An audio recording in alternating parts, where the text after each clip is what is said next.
kerjaannya apaan sih? Aku gak tahu kerja apa, aku gak ada kerjaan. Kamu tukang. Bisa. Kamu tukang kebon. Bisa. Kamu tukang pasang genteng. Bisa. Tapi oke, kerjaan setiap hari-harinya tuh ngapain sih? Senin, Selasa, Rabu, Kamis, Jumat, Sabtu, Minggu tuh ngapain? Jadi orang ngeliatnya kamu bikin video mulu, jalan-jalan terus.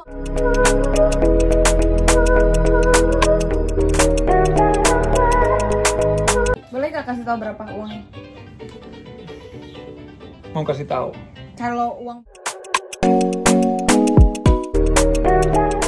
700 juta mungkin. 800 malah. 800 juta. Kita kayak dapat tuh 800 juta. Tunggu, subscribe-nya dulu. Aku hitung ya. 1, 2, 3, thank you.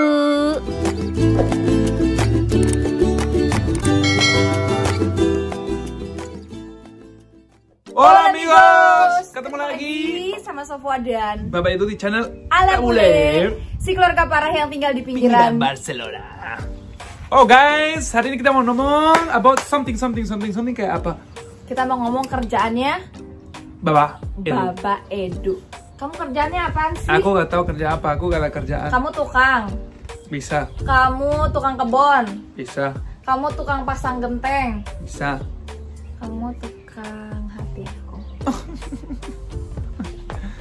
Emang romantis banget sih istri aku. Maaf. So teman-teman, sekarang kita mau ngomongin kerjaannya Baba. Karena banyak yang nanya kerjaannya Baba apa, dan waktu itu kita udah pernah bikin videonya, tapi karena udah lama banget dan dulu kita belum punya subscriber, belum ada yang nonton, atau mungkin baru sedikit yang nonton, jadi kita mau ngasih tahu lagi tentang kerjaannya Baba. Yuk. Jadi waktu aku kenal kamu itu, dulu kamu masih belum ada kerjaannya. Ada? No, iya bener, kamu lagi kerja sama Mebel. So ya, waktu ini I was working like restorasi mobil, tapi kita gak dibikin dari jelek ke bagus, kita bikin baru juga, tapi kayak it looks kayak dari mobil tua jadi kayak ya kayak itu kayak fashion, kayak retro, kayak jadi vintage, lebih antik. You know, kayak vintage juga. Jadi lebih vintage. Iya gitu, but we make it look like itu mobil datang dari tua sampai kayak restorasi, but actually we make it baru juga kadang-kadang. Jadi kalau ada mebel-mebel tua yang itu dapatnya tadi dari mana? Dibikin dari sendiri. Bekas orang? Dibikin sendiri juga sama kayu. Jadi dari kayu-kayu, mebelnya tuh kayak lemari gitu, kayak almari, kayak meja, kayak kursi apapun. Semua pokoknya mebel-mebel gitu, furniture, pokoknya intinya. Nah sama si Baba di restorasi, didaur ulang gitu, jadi berbentuk baru atau desainnya pokoknya lebih retro atau lebih vintage kayak gitu ya dulu. Ya kadang-kadang kita ambil meja, kalau kita bikin meja dan kita dibakar, kita dipukul dengan hammer, kita di paint, how to say? Diwarnain, habis itu dirusak diwarnain lagi, dirusak warnain kayak you know, kayak dikasih hidup, dikasih seni untuk lebih artsy. So ya udah, habis itu Edu kenal sama aku. Terus nggak taunya dia beli hutan 800 meter. 8.000 meter. Oh 8.000 meter teman-teman. 8.000 meter itu hampir 1 hektar ya, nggak sampai 1 hektar. Yep. Tanahnya dia sendiri. Terus habis itu karena waktu itu dia mau sama teman-teman, tadinya mau janjian nyari tanah tapi nggak bisa, dan akhirnya Edu beli tanah sendiri, mau bikin yang namanya project Domo. Domo apa tuh dom? Iya, dom. In English is dom. Ya.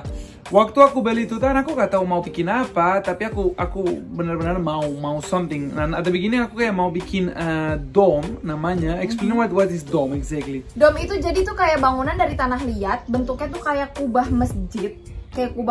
Nanti habis ini kita kasih tahu di videonya. Ya kan ada contohnya, prototipenya, bener gak? Edu pernah bikin itu kecil, itu jadi dari tanah liat, isinya dari karung-karung tanah, susah banget bikinnya, dan gak ada semen. Ada semen nggak? Ada semen kayak di luarnya. Dikit. No, di dalam juga dikit-dikit dicampur sama tanah juga dikit-dikit. Bisa tanpa semen. Harus dicampur dengan itu putih, semen putih.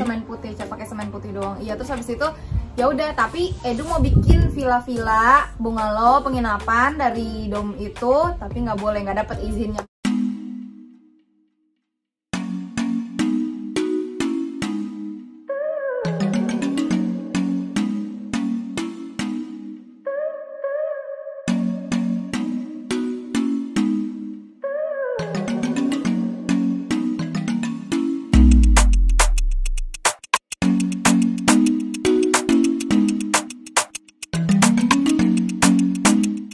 sekarang dia punya project baru namanya El Bos dari Baba.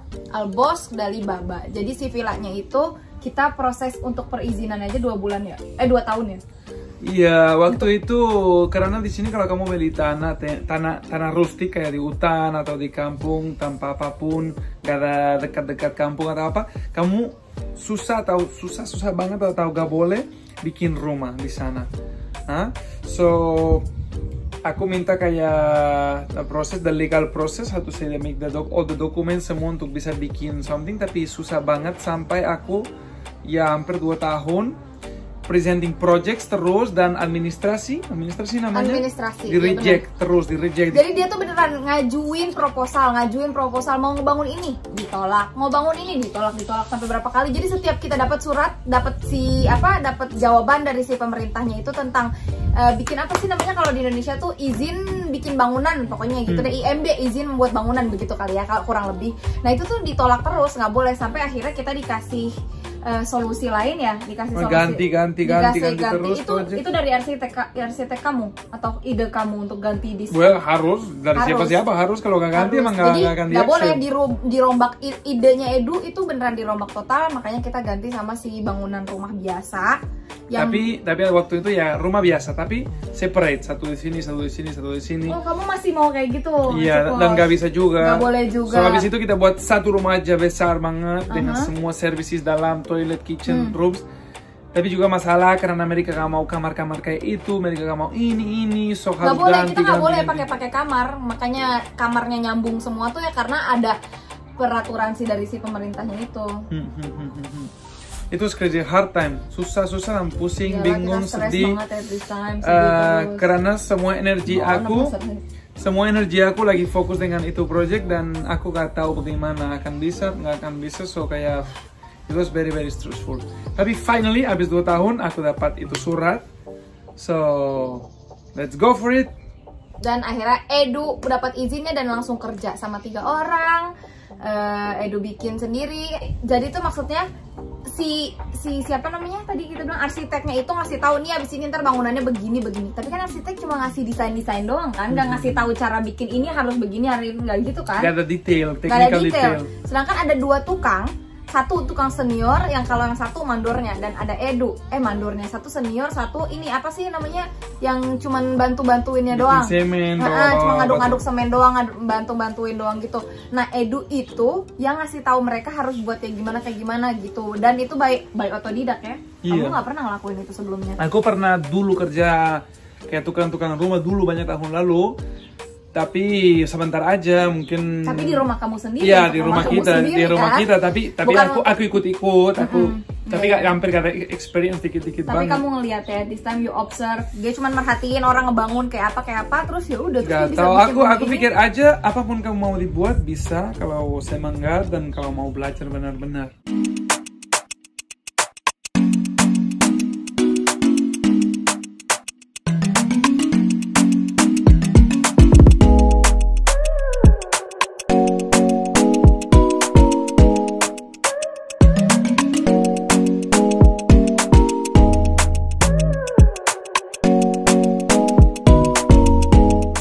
Habis itu akhirnya Edu dapat itu project, tapi setelah udah dapat project tapi nggak punya uang karena mahal banget bangunannya teman-teman.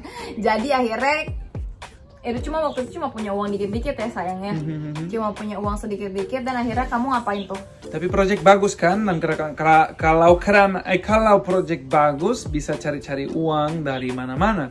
So aku cari istilahnya minta sumbangan lah, minta donasi. Sumbangan donation, no? Not for donation, I mean kayak minta subsidi. Not donasi. Subsidi dari Eropa. Karena di Europe Union kan ada subsidi untuk project ini, untuk project itu. So waktu itu ada subsidi untuk rural project kayak kampung project kayak itu, dari orang muda, entrepreneur, sustainable projects, all this. So aku present my project ke sana dan mereka suka banget, dan they say okay, kita akan kasih subsidi ke kamu. Boleh gak kasih tahu berapa uangnya? Mau kasih tahu? Kalau uang bantuan aja, bukan uang itu. Iya, kalau Kita dapat bantuannya berapa? Kalau uang bantuan berapa ya? Dari pemerintah 45.000 euro berapa ya? 45.000, 20.000, 700 jutaan. 700 juta mungkin. 800 malah. 800 juta. Kita mungkin. kayak dapat tuh 800 juta bantuan dari si pemerintahnya ini. Tapi uang dikasih aja Kak, harus dibalik lagi ya. Dikasih satu kali dan udah Kak. Jadi itu beneran uang bantuan UKM-nya dari pemerintah sini, usaha kecil menengah lah, tapi bantuannya segitu 800 juta. Terus habis itu ya udah dibikin semua rumah dengan 1 tahun setengah maksimal mungkin. Dan habis itu buka dan langsung sukses cepat banget. Semua suka banget. Tahun pertama, alhamdulillah ya dalam perjalanan kita 2 tahun ya. Emang ini 2 tahun. Udah hampir 3 tahun, hampir 3 tahun. 3 tahun dan bagus untuk project perdana bagus dan juga kemarin menangin award juga kan, Baba? Entrepreneur Award here in Alimpurda. Si award wirausahawan apa gitu menang sih, pokoknya salah satu sosok menginspirasi, masuk ke banyak radio juga, masuk ke koran-koran juga projectnya, dan di Architecture Magazine juga.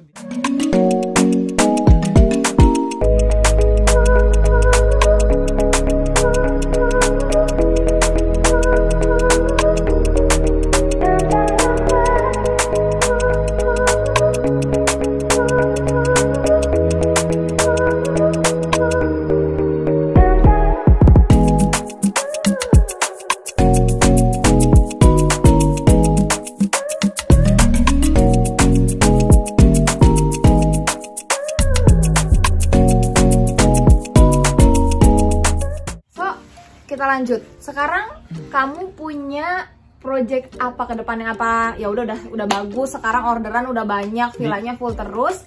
Atau kamu masih mau bikin bangunan-bangunan lain lagi di Alibaba? Kalau di Alibaba masih ada banyak kerja untuk outdoor di luar.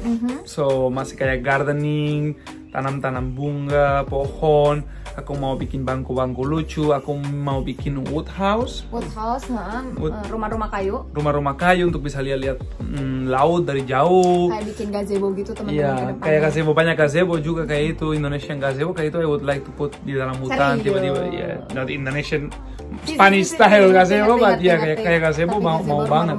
Oke. Mau banget. Dan mungkin juga kayak mau bikin satu area dengan banyak rumah-rumah kecil banget untuk anak. Tapi kalau yang untuk anak 3, 4, 5 tahun kayak kampung kecil, tapi dengan rumah kecil kayak itu, pintu kecil, jendela kecil, kamar kecil, semua anak ada tunggu ya, kalau itu kitchen. Dapur? Ada dapur kecil juga, semua kayak super mini. Tapi are you gonna make it by tanah liat, by kayu? Ya mungkin kayak tiba-tiba satu rumah kecil ini dengan bambu, satu dengan kayu, dengan satu tanah liat, satu dengan spesial kota untuk anak-anak. Jadi rumahnya nanti lebih bisa tidur di sana nggak? Anak mungkin bisa, siapa tahu. So my ide aku is keep working on that project for a while. So masih banyak kerja lagi, ada banyak pasti. Masih banyak kerja lagi. Tapi aku mau bikin bisnis baru juga di mana-mana. Kapan-kapan aku selalu ada banyak ide different. Gak bisa diam orangnya. Selalu gak bisa diam. Mungkin di Indonesia, di mana-mana, karena aku ya selalu di kepala aku kayak banyak ide untuk bikin apapun. Jadi sebenarnya teman-teman rencananya nih sebelum corona, Edu tuh mau memperluas Alibaba, ya kan? Atau bikin Alibaba lagi, gitu. Karena yang sekarang ini tuh beneran udah alhamdulillah udah sukses banget gitu, udah full lah gitu untuk ukuran si villa ini. Makanya kita mau bikin baru lagi. Tapi untung banget sih kita belum beli tanah dan belum ngebesarin si Alibaba, karena kalau enggak ya udah beneran sekarang aja kosong gitu, kita kena dampaknya si virus ini gitu. Jadi ya udah nanti dulu aja ide itu kita tampung, karena kita juga masih project baru 2 tahun 3 tahun gitu kan. Ya udah. Nggak mau risk sekarang, santai aja dulu. Siapa tahu akan datang ekonomi krisis atau apa. Santai aja dengan Alibaba, tunggu sampai udah jalan-jalan lagi. Dan ya udah lihat nanti.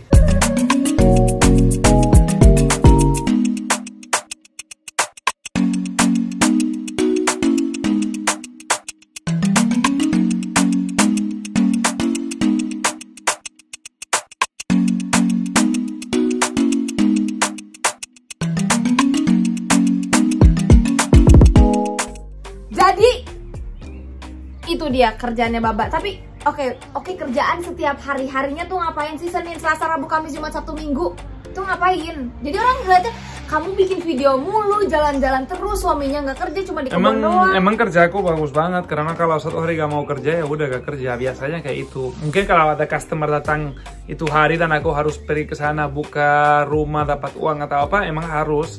Tapi biasanya ada kerjaan untuk like take care dia dari rumah, reparasi, take care ini, potong rumput.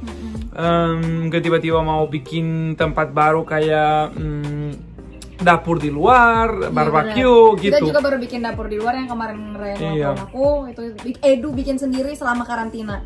Kalau mau benar-benar aku bisa kerja 5 jam aja seminggu dan udah bisa hidup. Tapi emang nggak mau karena emang aku nggak bisa diam, aku mau itu project masih belum siap. Alibaba masih bisa jadi much more better, lebih bagus. So that's my idea. Aku mau kerja di Alibaba sampai udah siap, udah 100% siap, udah bagus banget dan udah gak ada idea lagi. Jadi itulah dia kenapa Edu kerjaannya fleksibel banget. Jadi karena itu teman-teman, karena dia tukang pila. Tukang pila. Ya jadi gitu deh.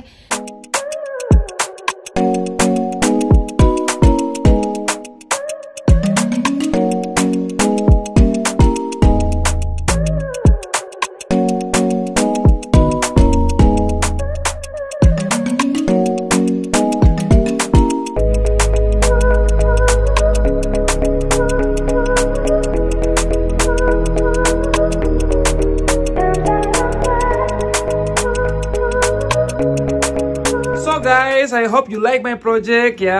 Aku harap kamu suka dengan project kita. Dan kalau kamu ada idea atau lagi mau bikin bisnis di Indonesia, sama aku. Bisa ngobrol-ngobrol sama Edu, karena Edu seneng banget kalau ada orang yang punya project-project kayak gitu. Silahkan ngobrol-ngobrol sama Baba. Oke guys, di pos ronda amigos, jangan lupa like, komen, dan subscribe. Dadah.